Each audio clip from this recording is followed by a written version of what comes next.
Alors, nous avons eu un café philo ce samedi soir, 4 novembre, au McDonald's de l'hôtel de ville, avec Valentin, Magid, je crois que c'est Magid ou Majnou, et puis un monsieur qui s'appelait Ahmed Jonathan, et puis d'autres dames qui étaient là aussi, et qui ont perturbé d'ailleurs la réunion plus qu'autre chose.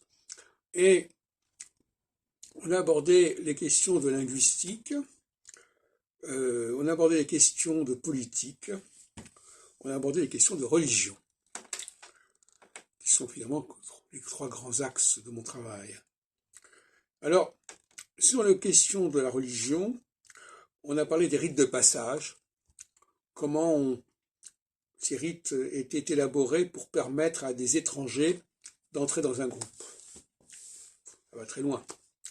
Ce sont des procédés qui symboliquement signifient qu'on va être initié, qu'on va pouvoir entrer, qu'on va pouvoir s'agréger dans un groupe.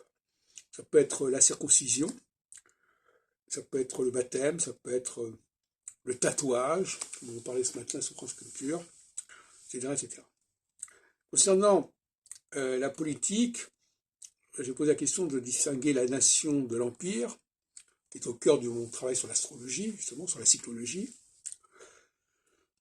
En fait, le paradoxe de l'empire, c'est qu'il est constitué de plusieurs nations, mais en même temps, ça relativise la notion de nation.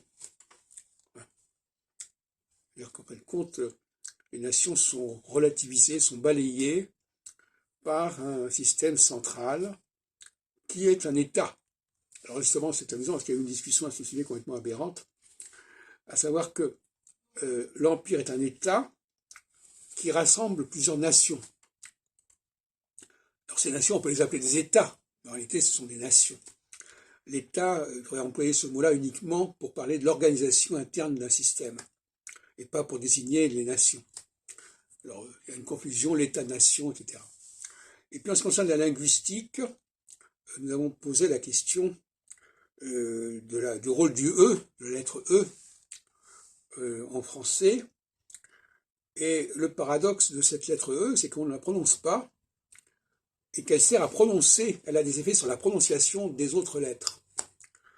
Hein, quand on met un E après une consonne, on entend la consonne.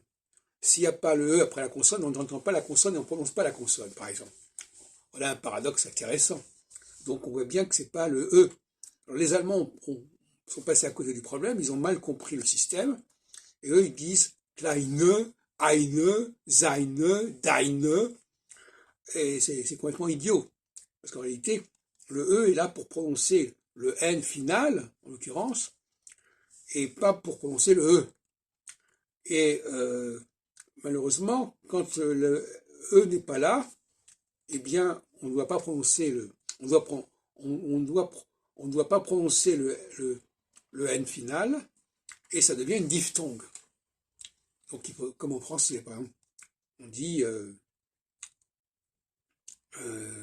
sain, S-A-I-N, et si on met un E, ça devient scène. Hein, les Allemands diraient plutôt sein ou seine, c'est n'importe quoi.